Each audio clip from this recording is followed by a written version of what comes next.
Hi, I'm Alyson the Crocheter. And I'm Vivian the Knitter, and you're listening to Keep Calm and Carry Yarn.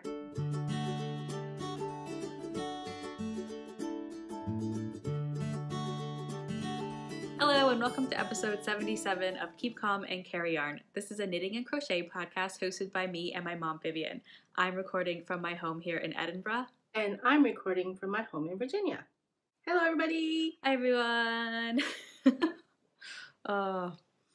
We're like good and proper into 2021 now. We are. End of January-ish. Yep. I hope everyone's doing well, and I hope our American friends are doing well mentally after the events of the 6th, the riot at the Capitol. I don't know. I hope you're taking some extra time to yourselves, just to. And we're here to cheer you up. Yeah. We'll be talking about knitting and crocheting, but also just babbling like we normally do. So yeah, hopefully this will make you forget or not think about stuff that give you some respite if you're feeling stressed, particularly. But will we start with our Buzzfeed quiz? Yes, I picked it again, and this one is called "These 7 questions will determine which literary heroine matches your personality." And I got. We should. No. What? I was gonna say we should see if we can find one that's which literary hero, and then do like the male version of it. Anyway, yeah. Which one are you? I got Alice from Alice's Adventure in Wonderland. So did I. Oh no, I did too. Yeah. No, that's fine. It's fine. Will I read it? Sure, why not? It says, you're whimsical, inquisitive, and have a thirst for knowledge. Whether it's diving head first down the rabbit hole or enjoying a wild tea party, you're always the first to take a bite out of the eat-me cookie that we call life. I do like to take bites out of everybody else's cookies. Okay. Yeah, I feel like the main thing that they've gone for is, like, curious. Curious? And yes. Was that adventurous, I guess? Was that the adjective that describes your character? Is that what you picked? Curious? That was what I picked. Yeah, so did I. Did you pick curious? I picked curious. I feel like that's, I don't know. It's like romantic literature code for intelligent. You know, like if you're not going to say the woman's intelligent, you might say she's curious. Although I guess you could read curious as being strange as well. But the other options were alluring, timid, bold, charming, and headstrong. I thought about going for headstrong, charming, or headstrong, but yeah. What about which modern day interpretation of a classic text did you pick? Oh, the only movie that I like in there is Pretty Woman, so that's the one I picked. Okay. Well, I've never seen Cruel Intentions. Don't know what it is. But I picked Easy A because I really like what's her face, the actress. Can't think of her name. Emma Stone. You don't even know her name, you like her. No, I came up with it. I thought of it. It just took me a second. But yeah, the other options were Pride and Prejudice and Zombies, Clueless, and 10 Things I Hate About You. Yeah. So I guess I'm not very literary because I couldn't pick out any of the quotes except for the one that I picked, which was, "What are men to rocks and mountains?" And that's from Pride and Prejudice. Oh, I didn't realize that, but I picked that quote as well. Because, yeah, I don't know. I think I often think about how small and insignificant we are as human beings in the grand scheme of the universe, and so that just kind of made me think of that, just to be really cheery. I picked that one, but I recognized last night I dreamt I went to Manderley again because I just watched the movie. Which is? I think it's Rebecca. Okay. It was on Netflix here. It's got Armie Hammer. Oh, yeah. And then Manderley is his estate that Yeah. Okay. It looked kind of familiar, but I was like, I couldn't place it. I mean, the name Manderley. And then I wonder if, I must endure the presence of a few caterpillars if I wish to become acquainted with the butterflies. Is that from Alice? I don't know. It sounds like it could be. Presumably, they didn't necessarily pick like one-to-one like matches for everything.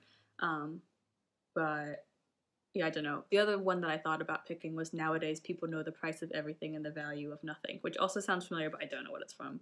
I don't know what that's from. So, I guess I didn't get an A in English. What about the celebrity who's known for their period pieces? Who did you pick? I picked Saoirse Ronan. Because are the other ones actually known for period pieces? Or they've just been in period pieces? I feel like Keira Knightley's in quite a few. Mm-hmm. I mean, because she was in Pride and Prejudice, and she was in one of the Russian ones, you know, War and Peace or whatever. Anna Karenina. Yeah, or something. And she was in Pirates. Is Pirates a period piece? Sort of, I guess.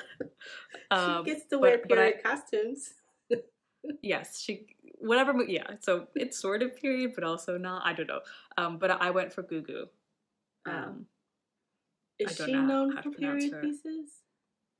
I don't know, but I feel like I recognize her from the picture is her in Belle. I've definitely seen that. So I don't know. Okay. But I definitely know the guy, Renee Jean Page. He's in that Netflix series, the Bridgertons or Bridgertons. Oh yeah. I haven't watched it yet. It's on my list. I'm waiting for your father to go away to watch it. He's not, I've watched it. You have or haven't? I watched it all in like 2 days. That's on my list because he's not going to tolerate that. He doesn't like those periods. Cool. Oh wait. Last one.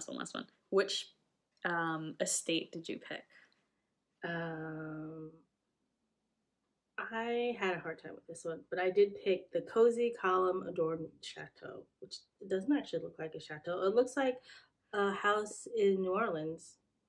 Yeah, that's what I was gonna say. That's what it looks like. More like a southern style, mansion-ish. I picked the regal and traditional manor. That was the first one I picked.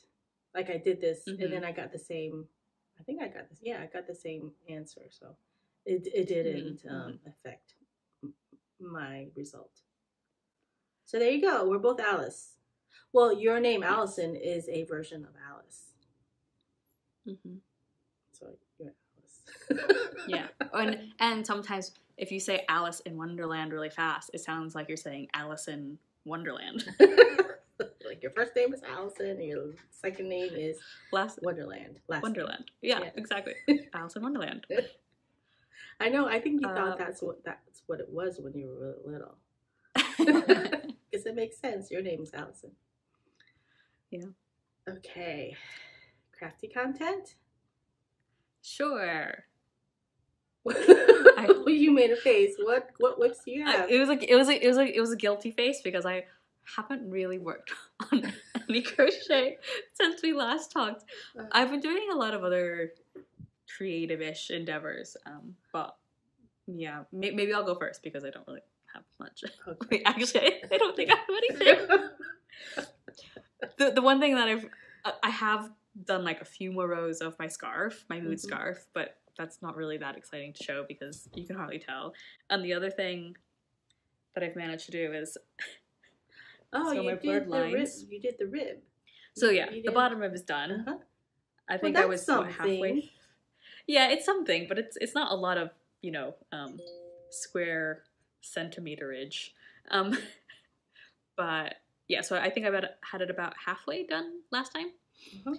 So it's fully done now, and just before we started talking, I am almost done with the first row of the first sleeve because I was just like, I gotta do something. And I will say, so this is the Blurred Lines sweater pattern by Deanne Ramsey, who's Addie Day Designs, and the pattern itself is really well written, and I think that's evidenced by the fact that I keep putting this down and picking it back up, and I'm able to read the instructions and like all makes sense. The only times I've gotten lost are when I've decided to change things and then didn't make a note of what I was changing. So yeah, and luckily like all my stitch counts are adding up, so just putting the stitches back on for the sleeves, like it all worked completely fine. Nothing was confusing. So yeah, I definitely recommend the pattern for the way it's written. Yeah, it looks good. So looks good. Maybe next time I'll be halfway through the first sleeve or something. So what have you been working on? So I have done a little bit of knitting, not a super. We've been getting Madeline ready to go back to school. So she is at school now. So in Maine. So I haven't done as much as I had wanted, but so on my modified Sagitta shawl, or now it's a scarf, I am on the 5th color, and I'm almost done with the 5th color section. And this is this is originally a triangle shawl that I modified the numbers to make it into more of a scarf / stole, because I'm hoping that when I block it, it'll be wider than it'll grow. Yeah, I was gonna say it looks pretty narrow at the moment. Yeah, but the way it's going, I'm already at. So this is just a little bit longer than my arm. I'm already at the 5th color. I only have 3 colors left, so I'm either gonna have to try to buy another set of this gradient, or it's gonna be you're gonna have a big giant section of gray at the end. I haven't decided what I'm gonna do yet. So if you bought another pack of the gradient, would you like make it so it went from blue to green back to blue? I think that's what I would. And would you use all the colors again? Or would that I don't know. I'm not sure. First of all, I'm not sure whether the yarn shop still has this, and second, because I bought it in the summer, and second of all, I'm just flying by the seat of my pants, so I don't know. We'll see. I might block it to see how wide it is before I decide what to do. Like when I'm done with all 8 color sections. Yeah. And then, because then I might decide, oh, it's long enough, because, you know, I'm not very tall, so it doesn't need to be that. I don't know. We'll see. So just in terms of like the color changes, obviously there's that like cable sort of thing that goes over the gray stripes. So it goes. You start the color first, the new color, and then you have the garter section where the cables run over the garter section. So the cable, right? Okay. Or whatever you want to call this. So these little cables are done with the colors, the gradient colors, and not the background gray. For those of you that can't see what I'm trying to describe. If that made any sense to you. I'm trying. Yeah. So I am very pleased with it. I'm loving how the colors. I just love the colors because it's definitely the colors. I really like that green color. The one by my face. Yeah, the one by face. That's like more green. That one's nice. Which is like oops! I just dropped an earbud. Like a Gumby green. Is it like a Gumby green? Yeah, it is kind of a little lighter than a Gumby green. Maybe. I don't know how to describe it. Kind of like a celery green.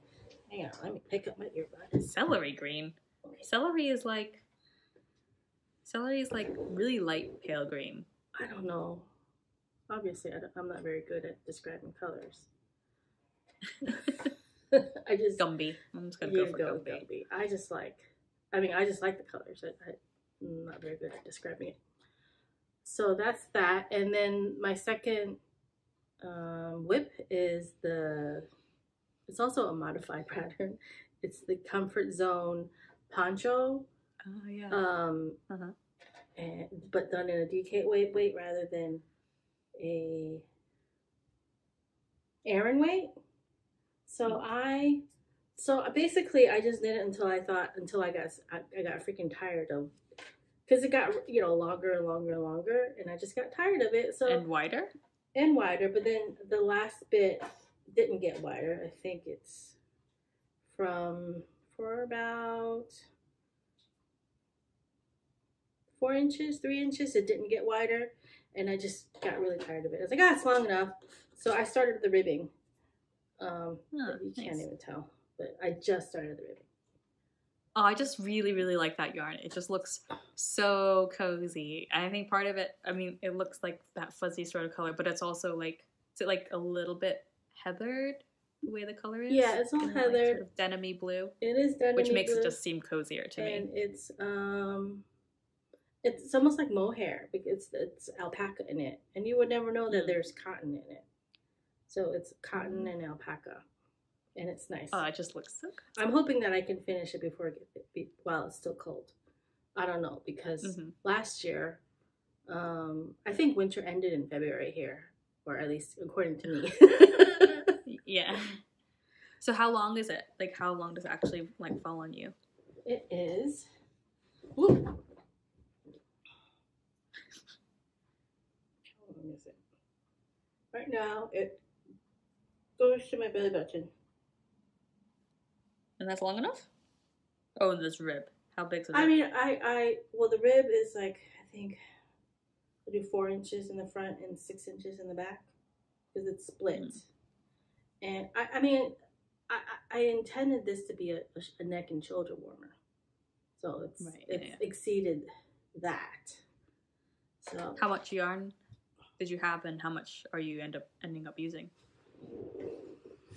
I have no idea. I think I had like about 6 skeins, and I think I have 2.5 left, something like that. I'm not sure. I'd have to dig in my bag, which is not here. I'm not that prepared. So those are my whips. What are your whips? I mean, what are your FOs? I meant your FOs. Do you have any FOs? Wait, you think I haven't done anything except for half of a rib at the bottom, and I have an FO? I don't have an FO. Well, do you have any non-yarn FO? You see, you've been doing crafty things.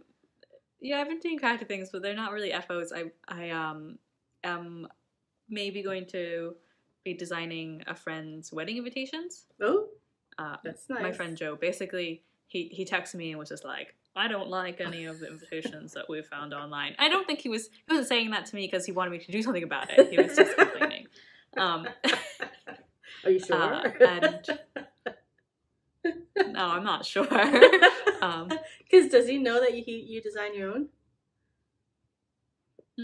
I don't know, but I told him I designed mine, and then I had like 3 different versions that hadn't made the cut, and I sent him those just to be like, this is the kind of thing that I would maybe do.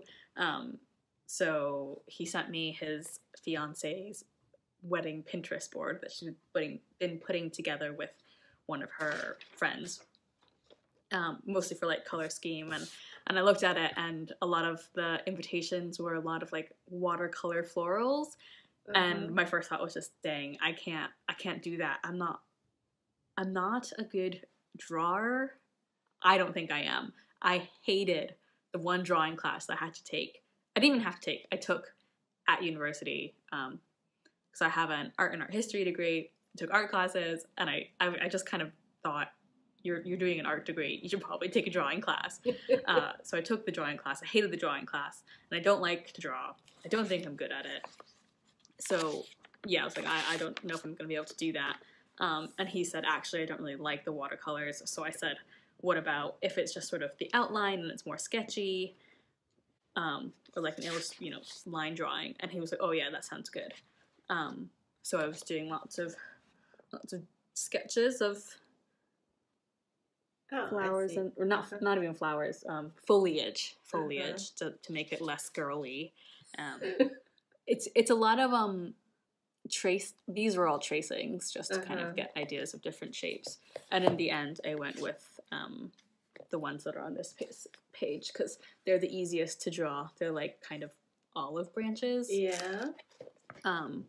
So I don't have anything like physical to show, but basically I then drew it in pen and then scanned it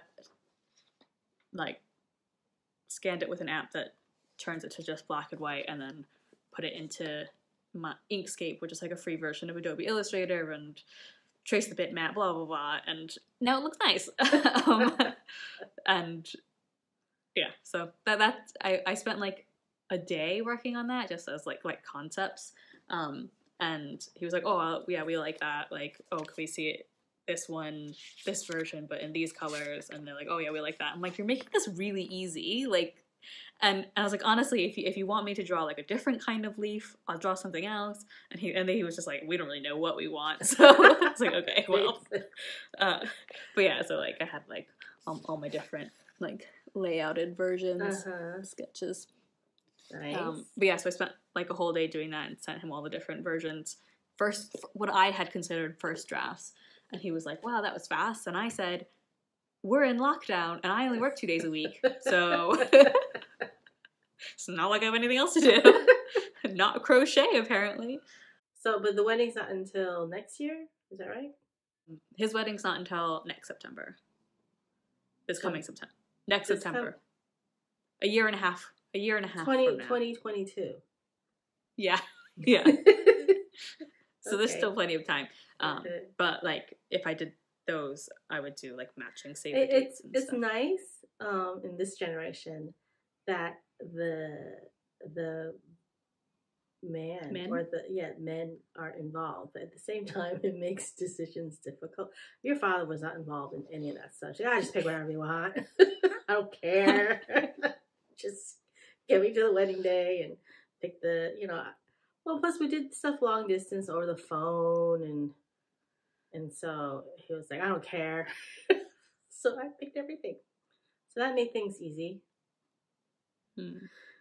I mean, I also did long distance planning, but the wedding was happening on his end, so he had to do more of the work in some ways. Yeah. You guys, you both did a lot of work. And a lot I think he did a lot of the building of the bones, so like finding the venue and sorting out the catering and hiring the band and stuff like that, and I took over the aesthetics. Sourcing the flowers and decorations and stuff. Okay. Well, anyway, so yeah, I don't have any of those. I don't either. I mean, like I said, we've been running around getting Madeline ready to go back to school, and that's a lot of stress.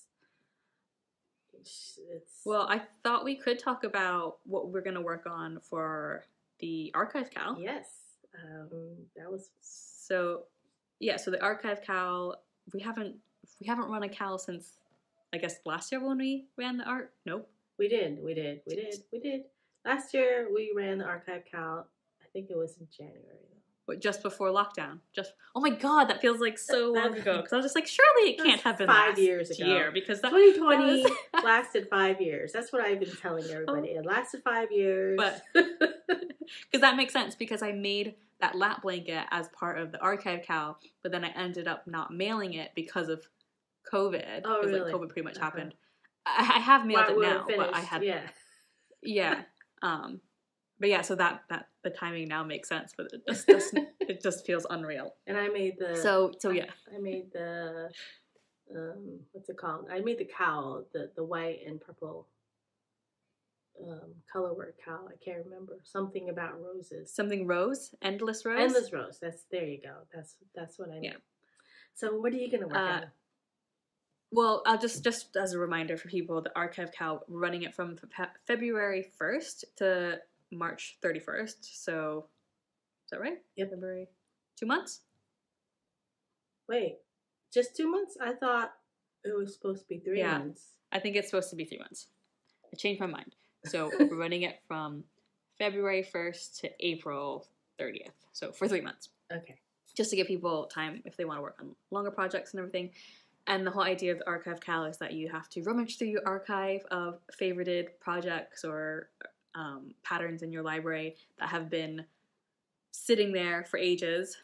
Our rule of thumb is generally 3 years or more. If it's been sitting there for 3 years or more, then that's a good one to do. And to finally just make it. So yeah, it is a rule of thumb. If you don't have anything that is that old, or if everything that's that old you hate the look of now, then you can pick something that's not as old as that. And extra kudos for using stash yarn. And we're very relaxed about our cals. If you've never done one before, it doesn't have to be, you know, casted on or started on the February 1st. It could be a whip that you haven't like quite gotten very far on. It could be like, but I guess for this, no, I was gonna hibernating say, project. Yeah, hibernating project. That would be good too. Yeah, I think somebody already commented to ask if she could work on something that is a whip but has been sitting as a whip for a long time. So yeah, do that. That's fine. But yeah, so I am planning on doing, I don't know if I mentioned last time at all, a Japanese, one of those Japanese patterns, crochet patterns. So it has the very catchy name of 373 cardigan. And it's by Pierrot Yarns, Pierrot. Okay. I don't know if that's a Japanese yarn brand or not. But yeah, so when you go, it's a free pattern. It's a cardigan. It's a sort of bulky, What was it called? not bulky. What number was it again? 373. 373. But yeah, it's oversized sort of cardigan, but it's a little bit cropped. And then it has like what is this? A loose sort of folded over collar.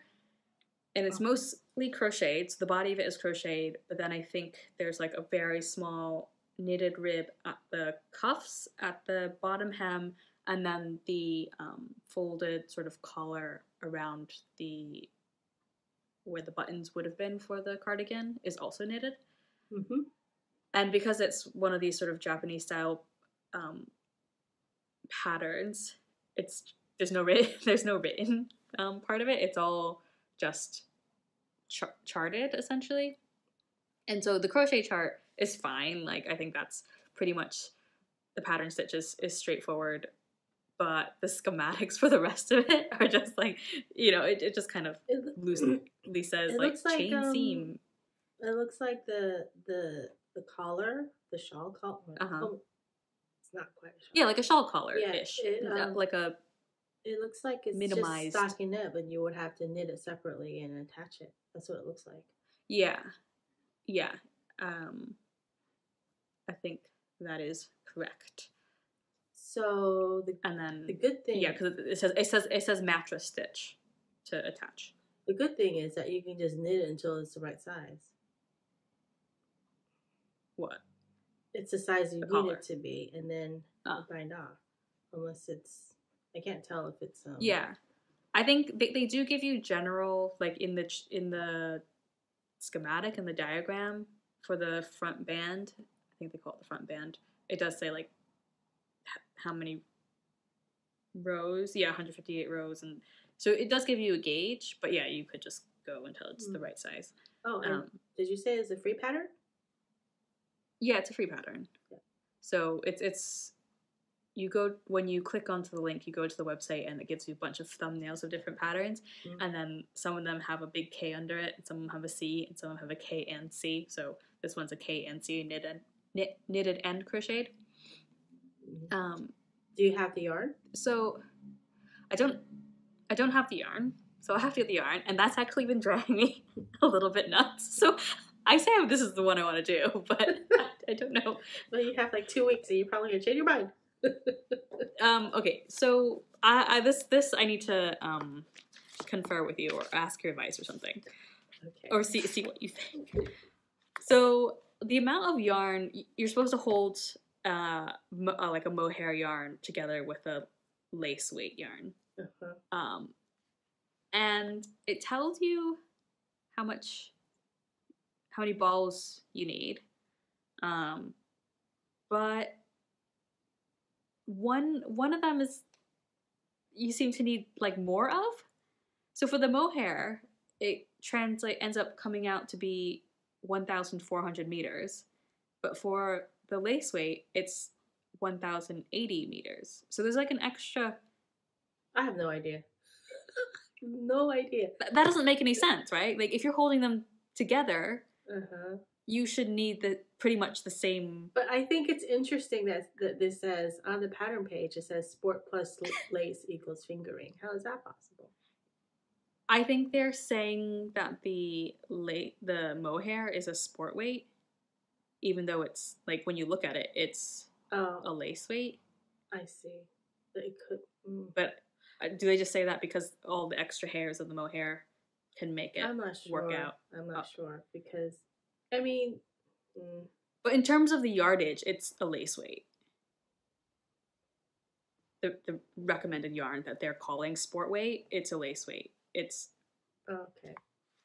I don't. There's over 1,000 meters per 100 grams, which is consistent with a lace weight, and is in fact even has a larger yardage than some of the other, like any of the other mohair silk yarns I can find. So, in fact, both the mohair yarn and the regular wool lace weight yarn that they have recommended seem like the yardage is a lot bigger per gram than the yarns that I'm able to find. This is why I don't like holding two yarns together. So I don't know if I should just, because I don't trust it. I'm like, why is there so much extra mohair, like in terms of length? What they've done is the weight is pretty much the same. They want 120 grams of the lace weight yarn, 120 grams, and 125 grams of the mohair. So they've pretty much like matched. I don't know. Maybe it's an errata. I don't know. So I don't know what to do. Can you just buy what you think you need and then just like make swatches and then weigh it? And I don't know. Yeah, maybe I'll just have to do that and hope that it works out and hope for the best that I don't need to order more. But then yeah, maybe do swatches and order more if I think I need to order more. But what I think I'm going to do, so I've had to like shop around for yarns and stuff. There's an Isager. What? Yeah, the brand. It's a yarn. Isager. ISAGER. I think it's an Italian. Might be Italian. I don't know. They have a silk mohair blend, and it's a sort of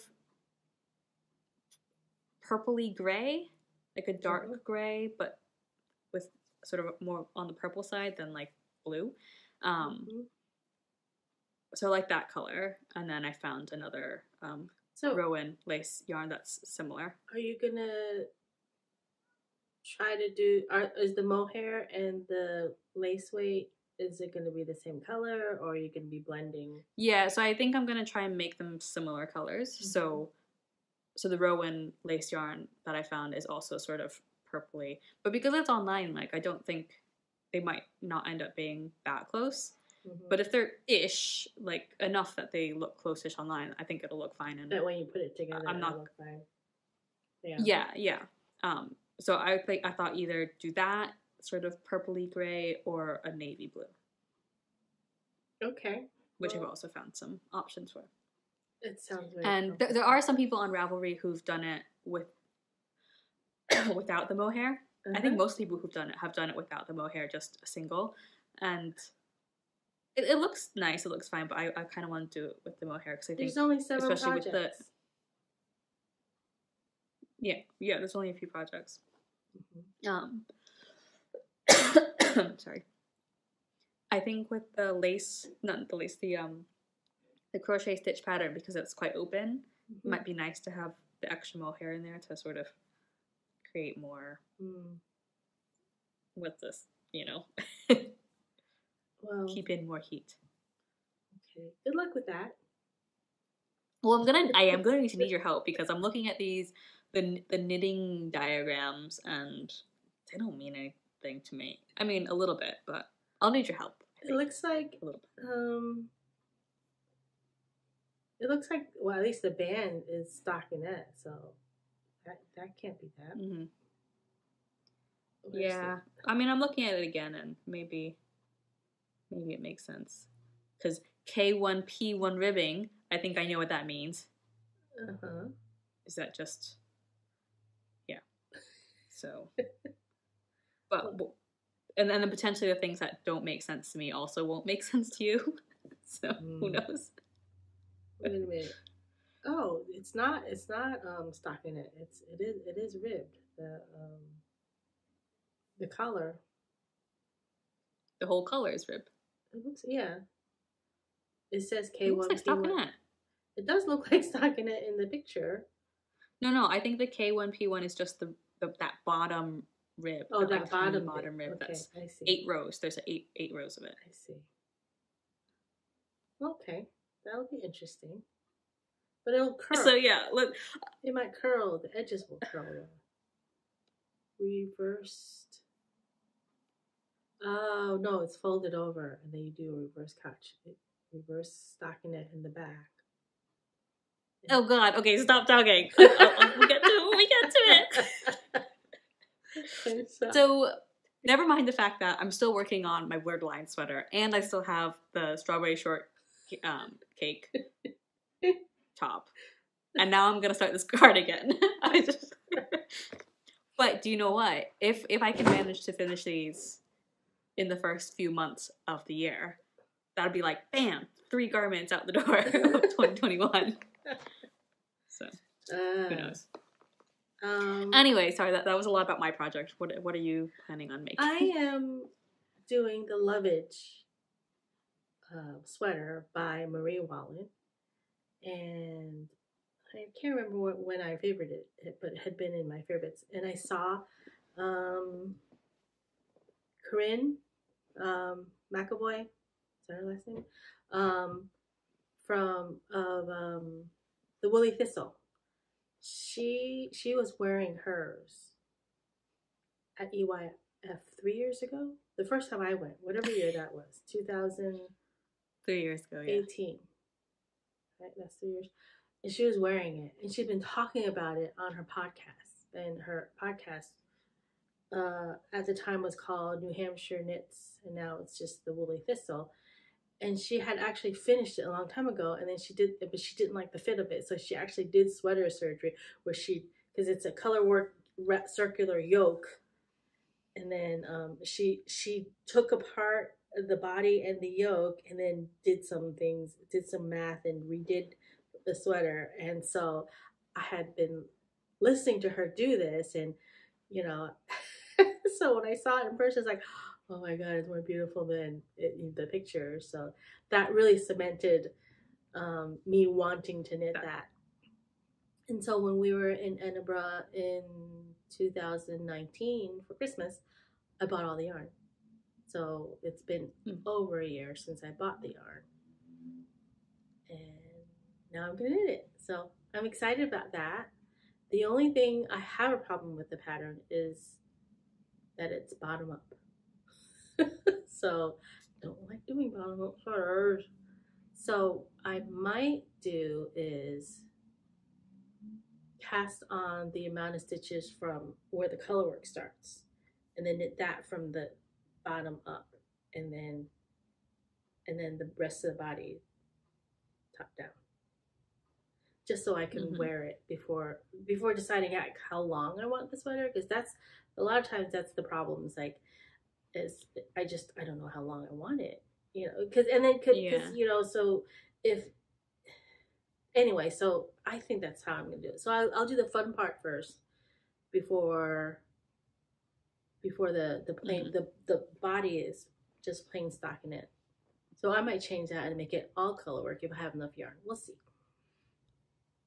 It is like intense colorwork, because it's not just it kind of extends past the yoke, just it goes down the arm just a little bit, not a whole lot. Yeah, and then down the torso just a little bit as well. Yeah, I did the gauge swatch a long time ago. I think I did the gauge swatch about a year ago, intending on just starting that last year. But then, stuff happened and started working on other things. So I'm excited to make a sweater. So this is 2021 is going to be the year of me making stuff for myself. Oh, I was going to say, you can't say it's the year of the sweater because every year is the year of the sweater for you, it seems. No, it's a year I make stuff for myself. Last year I just made one sweater for myself and then a couple of little things. So this year I'm just only going to make stuff for myself. At least that's what I say now. Who knows what it's going to be like in June. Like, ooh. So I was just thinking when you were saying you might do top up for the color bit and then bottom. Yeah. Like, so that obviously works for knitting, but I guess that's something that you can't do with crochet because your stitches will be, I mean, you could do it, but your stitches will be upside down. Like, it'll look different. Well, my stitches will be upside down, but when you flip the stitches the other way, it looks the same. So yeah, well, what's I mean? Like, knitting is the same. It's pretty much the same, right? But I'm wearing knitting today. The reason why I'm not like completely redoing it and just doing it top down is that the knitting charts will look different if you knit it top down versus bottom up because the stitches are V's, like, right? So if you're knitting something going down and it's not meant to be knit going down, then your V's will be going for the color work is going to be going the wrong way. Instead of like this is blue and this is white, it'll be like this is blue. You'll have like little up arrows of colors. Yeah. So I see. That's why some sweaters are purposely made bottom up because that's how they charted it, right? Yes. Right. But this is making my head hurt. Okay. Cool. Well, so I mean, given my track record of finishing things, I don't know that I'll actually finish this for the whip, but I'll try. Well, at least you would have started something that you favorited a long time ago, that you liked. But the other problem is Well, I was. When I was going through my old favorites. The other thing that at this point now I favorited more than 3 years ago is the C2C Christmas blanket that I'm only like 3 blocks into. So I could also work on that. Well, I was looking at some of the really old favorites, and there are certain things like I just wouldn't knit that anymore because just experience and either it's just too simple and I know it's gonna bore me, or it's in Aran weight. Like there's no way I'm gonna be wearing Aran weight anytime soon. So so those have to those have to be pushed off. I probably should just unfavorite them, but there are things that I favorited and then unfavorited and then favorited again. And it doesn't list in Ravelry that I did that, but I know I favored this before. It's not favorited now, so I must have unfavorited it at some point. So I've done that in the past too. Okay, I think I have run out of things to say about my yarn and stuff. Me too. But you look lovely in your sweater. Thank you. This is a mommy made sweater. It's the Après Surf. Right? Yep, didn't you have to repair it because of moths? Yeah. It has a little patch here. That doesn't look too bad. No, it's gray and gray. Just a little darned patch. But yeah. I tend to wear it because it's quite lacy, I wear it with gray shirts under or black. So I'm wearing a gray shirt underneath that. I can't believe you still wear it. Why wouldn't I? I don't know, because I can't wear anything from high school. I'm like twice the size as I was when I was in high school. I mean, yeah. I'm a lot closer to high school age than you are. Well, I know I couldn't have worn it when I was your age. Something in, maybe. Because at that point I had 3 babies. So everything changed after the 3 babies. I've had no babies, so yeah, that helps. So. I was also thinking, because I said this was mommy made, and I don't know if it slipped out before, but like, you know, I feel like there's 2 types of people who call their parents mom and dad, and 2 people who call their parents mommy and daddy, and I'm in the mommy and daddy camp, and Sam, my husband, is in the mom and dad camp. And the other thing I noticed, and I think it's just like this general trend of our family being quite affectionate with each other, whenever we call each other and are hanging up, one party or both will say love you or I love you before, like whether I'm talking to you or daddy or one of my sisters, like it's just always like, okay, love you, bye. And in fact, even when I was FaceTiming you and Vernai, my aunt, your sister, was there, I could hear her in the background going, love you, bye, like to me when you hung up. And I thought about it because when Sam calls his family, it's like, they don't do that. So, just, yeah. Yeah, my mom, growing up, they didn't. We always said, love you, mommy, love you, daddy. And they didn't really say it as much. Like, it was always the kids initiating it. And my mom one day said, like, you know, if you say it too much, it doesn't mean anything anymore. It's just like force of habit. And I don't know, we've just been always very affectionate with each other. So it was like, I mean, Chinese people don't say that out loud very much to begin with.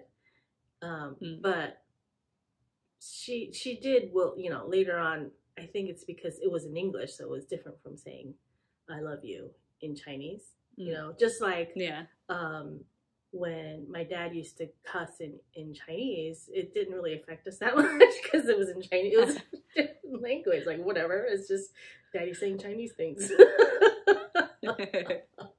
But every once in a while he'll cuss in English, like, oh, that was extreme. So I think it's just I don't know. That's just the way we are. That's my explanation. It was just an observation that I made the other day when actually the call was between me and Sam's mom to begin with, because I was doing family tree research and stuff. Well, I'll say love you too, even my in-laws when I say goodbye to them. So probably not all the time, but yeah, but that's I feel like that's a special. you have a special. I do have a special bond with my in-laws. Case. I don't know if we've ever mentioned it in the podcast, but no. But yes, I have a very special bond with my in-laws because I've known them since I've always known them. So yeah, and no, we weren't arranged. It was not an arrangement. That's the first thing people ask me. Wait, you've known them since you were a kid. Were you guys arranged? No, we were not arranged. But yeah, they've been family friends since before I was born. So yeah. Anyway, on that non-yarny note, we say goodbye. Sure, you can do your spiel now.